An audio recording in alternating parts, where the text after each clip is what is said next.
Welcome to the In My Opinion Show with Ronald B. Robinson and friends, seen on the internet 24 hours, 7 days a week. We're also viewed on Flint, Michigan Comcast, channel 17, every Saturday at 6 and every Wednesday at 8:30. The In My Opinion Show is also viewed on Detroit Comcast Cable, channel 68, every Sunday at 9 o'clock. I want to welcome our million of viewers worldwide, and especially our very capable co-host, Miss Denise Smith-Allen. Hi, Ron. And Mr. Henry Hatter. Happy Easter, Denise Smith-Allen. Thank you, Henry. And let's talk about U.S. Supreme Court Justice Scalia. He's dead. President Obama has selected another in compliance with the U.S. Constitution. Why is the Republican Party so opposed? Why won't they just do their jobs and give this election a vote up or down? Henry, what's your thoughts? Well, I believe in the Biden rule. Do you know who Joe Biden is? Of course. Oh, okay. Do you know what he proposed in 1988? You're going to tell us. He proposed that the next president recommend to Congress who the appointee should be to the Supreme Court. And that has lasted from that time to now. There's nothing wrong with letting the next president choose the candidate for Supreme Court. And then it makes somewhat good sense for that, because now we're moving into a new phase, a new governance body with new people, younger, free-thinking, diverse, etc.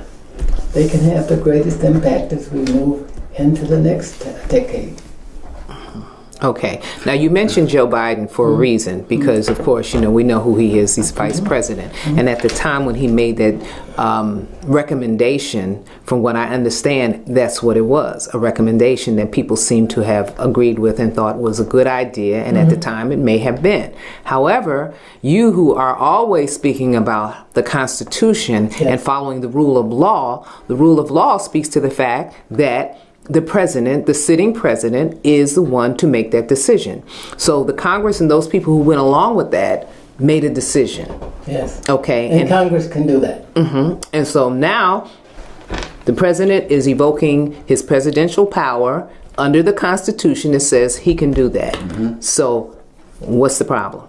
I don't have a problem, but as a rule of practice, in this case, if it was okay for the people of Joe Biden's era to recommend that recommendation, and it lasted for 20 or 30 years. Well, Joe Biden has never been the president. Okay? Let's not get things confused here, okay? It has nothing to do with the reason why the Republicans don't want to give this very, very, from what I understand, very capable jurist, all right, an up or down vote, is because they know that they want a conservative, all right? Yes. All right. Want a conservative. And that's the main reason why they're not where they're objecting, okay? Because they want to keep status quo the way it is. What's wrong with the way it is? There's a lot wrong with it. Name right? one. Okay, but here it is. This man, from what I understand, does have conservative views. In fact, of the three that was initially looked at, he represents what they represent. It's more than that. From where I sit and from what I see, it's more or less about who is making the decision. It's about the president. It's about the president. That's the way it has always been that way. They don't want President Obama to make the call. It could have been any president. No. Yes, Republicans have been. They have done that for years. Have been stopping. Their issue. Obama's program from day one. Okay. No. And racism we didn't say that. You're talking. All of this. You're speaking. Racism is at the forefront of all You're speaking. I say no. I'm saying that. I'm saying that. When the president was elected, the meeting occurred where they said we're going to make him a one-time president, and we're not going to agree or do any of the things that he wants done. Therefore, we've had an ineffective Congress. We have. But we have not had an ineffective president. Yes, No, but we have not. No. I didn't say we did, but I'm saying things could have moved further along had he not had opposition from day one. For these past almost 8 years, this man has had to deal with opposition. Obstruction. But so did obstruction. George Bush. My God. Yeah, there's well, nothing George different. Bush, let's not And get into Abraham George Lincoln. Bush. Hang on Because now. he's the one that created all of this shit that we're in right today. But the current president, has to clean up whatever he created. That's his job. That's why he was elected. The people expected of him, like I expected him, and you should. Oh, we do. We do expect him to clean it up, but when you have the ability to clean up the mess that was left from his precedent. Okay, do you think the next president is going to say that Barack Obama left a mess? The first thing they want to do is undo Obamacare. That's right. the first thing they all say that. They all say that. Okay, so what they're saying is we're going to undo. And if Obamacare was something that was effective for the people, it is. Then why would you want to undo something that was effective for the people? There are several reasons. You've got to think about why people want some reform on Obamacare. One is the cost, how it subjects the next generation to cost and the money that we don't have, and will subject our kids and our kids' kids to the responsibility of paying off the debt. That's strictly a Republican ideology. No, that would be a Democrat ideology too. No, absolutely not. Look, we went from, when President Obama was first elected, we went from a $10 billion deficit to a $20 billion deficit.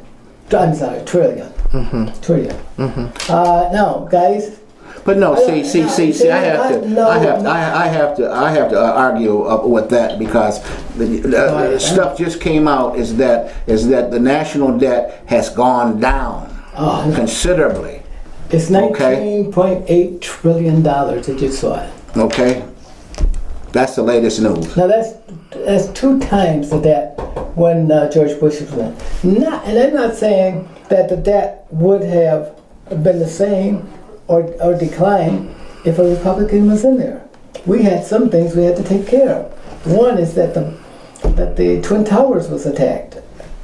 We had to respond to that, and I think that we've done a good job in responding to that, both Bush and Obama. So you have to, some things you have to do because it's a thing that the American people want you to do. Right. Well, then you Republicans need to give this selection an up or down vote.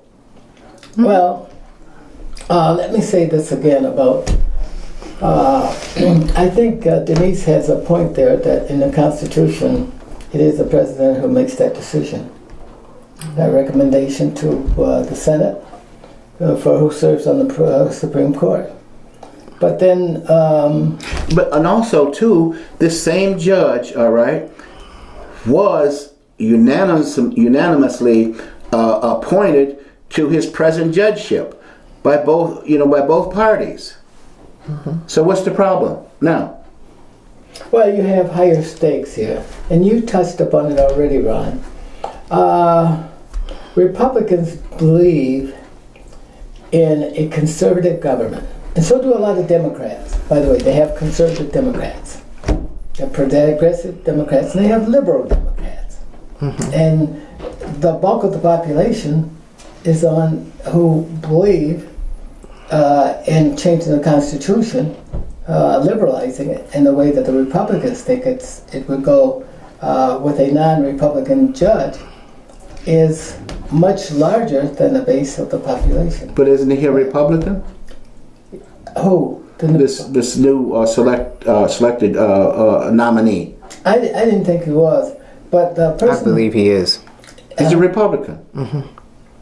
So after they go through, maybe they'll decide differently. But see, the person that I wanted to see as a nominee was the president of American University. A great guy, stable, secure, well-positioned, well-educated, and has a great career record that he's amassed. And he's outside of the political limelight. And I was hoping that we'd get someone who came from the outside. That would be nice. That would really be nice. But of those three, President Obama made a decision that this would be the one because I believe he felt that he would be one that the majority of Republicans would accept. And even, like I said, even if they don't, they have their prerogative. The point is the process is already set. And all they have to do is vote him in or out, up or down. But, I remember, and you guys probably did pay any attention, I remember when Condoleezza Rice had to be confirmed by the Senate. You know how many people that were against her? Ranking Democrats. Pelosi, Boxer, name them. These are the people who exert tremendous authority today. There was nothing wrong with that in your idea, right? No. For them to reject it, that was okay with you, right? Well, at that particular time, they had. That was okay with you too. They had their reason. It was not okay with me, but guess what? Yes. I saw one man stand up for it. That was Joe Biden. And as I said, Joe Biden could have been my candidate on the Democrat side for president. Because that now his views were relevant. Okay. And Condoleezza Rice turned out to be really a good model for that position. Okay. So as you mentioned that process, these people who voted against her did not stop her from getting in that position. They didn't. Okay. So that's democracy. That's democracy. That's democracy. That's how it works. Okay. Okay, so here again, you've got that same formula, and all you have to do is address it the same way. Let's put this man in front of the people. But there's a process. And the process and is the being... Democrats and Republicans have to agree. Yeah, and one has to hold a hearing. But they're not even willing to do it. They're not here. They're not willing to do that. And who is that? Who's holding it up? The Republicans. Okay, thank you. I rest my case. Yeah. I think you won a point, but I don't think you did. No, I rest my case in terms of who stopped the process. Well, the process, and this is what I'm saying. We want to see a conservative go into that position to protect the Constitution. And that person could or maybe not be him. The point is, they have the ability to sit and have the American people watch CNN or whoever and watch them vet him. And if they make a decision that he is not our guy, then they say it and we move on. Exactly. And we move on. Exactly. Well, and you wouldn't be disappointed if they turned it down. Of course not. I'm talking about process. Yeah. But don't. I'm process. I understand that there are two sides to this. Three. There's your side, and then there's the Republican side. And then there's the both truth. are very important in this country because that's how we are. That's how our government works. Okay, and let me be clear. I am an independent. Yeah. Okay, so I'm looking at both. And equally, But I don't hear that. there's a culpability. No, you do hear it. You choose not to hear it, but I say it. I'm saying on both sides. If they need to be You're addressed. closer than most people. They need to be addressed. To looking at issues from both sides. You're closer. Yes. But there are many people on your side that are not that way. Well, Henry, there are many people on yours that are not that way. And there are very few of those. Look. They're called conservatives.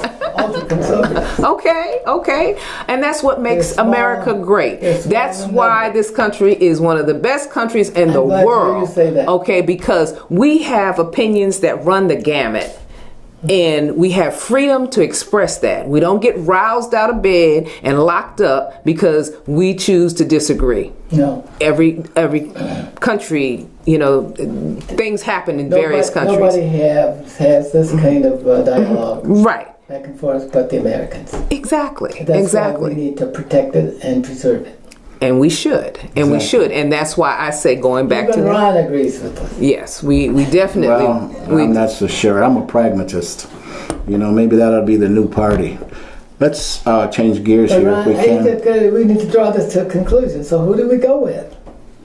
The Constitution. Plain and simple. Okay, you're saying that the American people, in particular the Republicans, ought to reread the Constitution? Whatever And, necessary for them to abide They should follow by the process. They should follow the process. Well, I agree with Exactly. you that they should follow the process. Now, there's a conclusion that brings us back to the platform. Well, now we can go to bed without taking off our shirts. So, Okay. Anyway, a new president will be elected in 2016 along with local, county, state, and federal office seekers. What must we demand of those that have the responsibility to all the people? Do we continue to go along to get along, which has not worked in many instances? Do we continue to accept lies, assaults, sexual deviance, embarrassment, fear-mongering, racist ideology, violations of human rights and the Constitution? Do we say enough is enough and finally embrace women and minorities as equals and respect other sovereign nations? We cannot continue to shy away from uncomfortable situations. It's a lot, It is. but we must try to reach. A consensus. I don't care what side of the aisle you're on, or where you come from. But as we've already talked about, that the nation is in crisis right now. Okay, and we've got to figure out how to resolve a lot of these issues. Denise, what you have some things. Well, certainly. I am looking at the fact that, we have these political candidates, and it's really interesting to me because I look at it, we've never been in a situation like we're in today. We have Trump, we have Cruz, a Cuban American. We have Hillary Clinton, we know who she is, and we also have Bernie, and we know that he's a Jewish American. And I think that it's wonderful that they all have made it to this point. Okay? That just shows you the different ideologies and the way America is. We're diverse, and they are reflective of that. Exactly. Okay? So, I think that at this point, we have to look at who has the qualification, who has served in the various capacities in local, state, and national government. Okay? So if you look at those candidates, out of what I just said, there's a logical conclusion that you would come to. Right, Henry? yeah. Okay? Based on those experiences. So, without having to call names, I think she would do a great job. Hillary Clinton is my choice. In fact, I voted for her. Well, I did not. Okay. My turn? Yes. Absolutely. Let me say this first, to be fair. Mrs. Clinton is a very capable, qualified woman that has her grasp, not only through ability, but through experience to serve in that office. But there are things about her that are dubious. And I look at you guys where they get 95% of you to vote for her. Well, President Obama is still in the White House, and you turn your back on the president. No, you got things confused. You guys Nobody's don't see it the way other people turning see their it. back on anybody. Look, he's still running this country. Of course. Everybody's waiting to open up arms for her to come in. She's the know the Greek God. Her husband was a black president, and which is all ridiculous and foolish. And I think I would, and like you said, I believe that our country is broken badly because we live in a time where the intellectuals cannot hold a civil conversation. Those intellectuals are called Republicans and Democrats. Institutions of colleges and universities and folks like yourself, business people, cannot hold a civil conversation. How do we bridge that gap? Well, I don't know. I'm just talking about it now, but and in a way, it's all of our faults. For example, we lay all the claim on the governor for the water melee in Michigan, and nothing to the consistent operation of government, where people were negligent and didn't do the things that they were supposed to do. They escaped it. And without dwelling on that, but this problem in flesh should have never occurred. You're absolutely right, Henry, but my question to you, let's get this back to our conversation as it relates to the presidency. Well, I'm there. Okay. So, again, when you look at qualifications and experience, and we know that that's what it's needed in this day and time. Why would it be needed? We've had people of experience and qualification. They've done nothing but tear the country down, given us a $20 trillion debt. Our schools are in very poor repair. Our infrastructure is in repair. Are we going to blame that on President Obama? Oh, no, come on. You know I won't blame that on... Okay, are we going to blame it on the past president before him, no, Bush? We're going to blame it on the American people. Okay. Now, they have elected the wrong people. And, not that they have elected the wrong people, because the American people never make an error in who they elect. And that includes Barack Obama. They elected him. That's what they wanted. Right. And I said the problem is that people who are intellectuals, we can't establish a civil conversation. We're doing quite well around this table, but the minute I leave this table, the wheels come off the cart. Well, no. I think you make a good point. And one of the things that I think I don't see enough of is debate. Okay, and when I say debate, I say that in terms of a knowledgeable debate. I'm talking about not speaking about stuff that's off the top of your head, but having some facts to support what you're saying. And so we don't have enough of that. We don't have enough of that kind of engagement. And I think it is incumbent upon us to help, kids in school, from elementary on up through the colleges, to develop some kind of skill. That means you have to research, you have to understand, if you have a position, how are you going to support that position? And a lot of us don't have that. We don't take the time to establish it. We watch TV, we get the sound bites, and we form judgments based on sound bites instead of doing, that's surface work, instead of doing the research. And then you have to understand that the oligarchy expects that. And so you're right, we should be doing more due diligence in trying to figure out what's going on here. But most of us are so caught up in the life cycle, I can't pay my rent.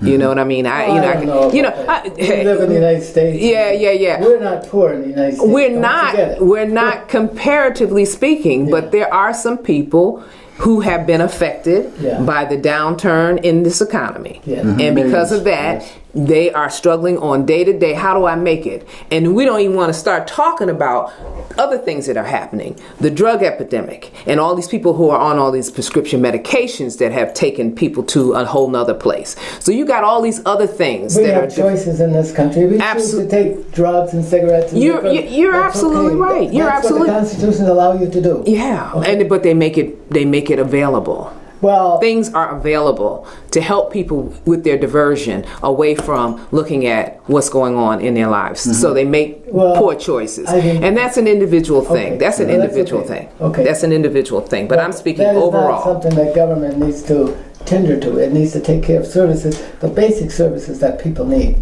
Health care. Exactly. Jobs, yeah, exactly. Clean water. Stuff like that. And those are the things that we have to dwell on. And we cannot just pour money down a rat hole, right? We have to have plans. We have to have, and we have to know when we cannot have something because we don't have the money to do it, right? You're absolutely right. Everybody cannot have a home as large as yours or in your community. That's impossible. And they should not even try to risk large mortgages that would put them in this kind of situation, like they did in the early part of the 21st century. Yes. People went out and bought homes and didn't have the income to pay for them. Right. And Okay, that but they were caused the bubble to break. Okay? right, but they were But under the duped. Constitution, they said that those people deserve those kind of things because that's what they wanted, and it was available. And they were duped. Just like you drank some water. Yeah. Okay, you were duped. You were told that it was good I water. wasn't duped. Okay, well, if you were told I it knew was what I was good, doing. but you I were drank that told. water all my life, and so have you. And Okay, but you hear what I'm Not saying. me. You were given information, and based on that information, you made a decision. People who got into the housing crisis, they didn't do it with the expectation that they were going to lose their home. They did it with the expectation that they were going to be able to afford it. Then somebody lost their job, and then the price went up. And there were other things that happened. And maybe people don't know that I drink city water here from this table. Because I believed in the institution that was doing it. I looked at the data. And I knew, and the data taken from the distribution system. I didn't drink out of anybody's faucet, but the data that they were sending into Lansing that showed compliance to all of those heavy metals that were entrained in the water stream, that were reduced to the permissible levels in the EPA standards. And therefore this water was meeting local, state, and federal standards. Well, this has been a wonderful conversation, but Mr. Hatter, I think you were duped. Okay, just like thousands of other people, you know, around Flint. Again, as I mentioned before, Snyder, if we're talking about the water, Snyder, you know what I mean? This is his house. He was responsible. And I urge everybody to vote for Hillary Clinton for the next president of the United States. As well as I want to see a woman in the White House. All right? This is Ronald Berry Robinson and friends saying for the My Opinion Show, stay focused.